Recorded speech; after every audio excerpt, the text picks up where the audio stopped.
Break के बाद आपका स्वागत है। ईरान युद्ध का आज 38वां दिन है। ईरान झुक नहीं रहा, अमेरिका रुक नहीं रहा। तेहरान से लेकर इस्फहान तक अमेरिका और इजरायल में भयंकर बमबारी हो रही है।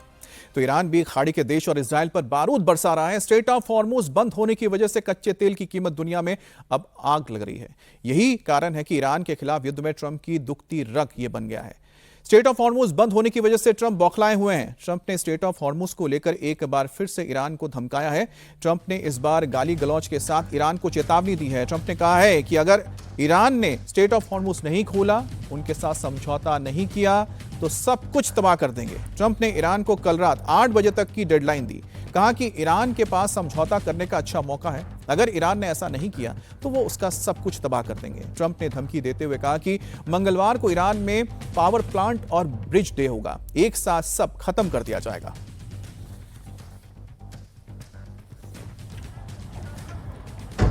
डोनाल्ड ट्रंप की धमकी पर ईरान का एक और पलटवार हुआ है।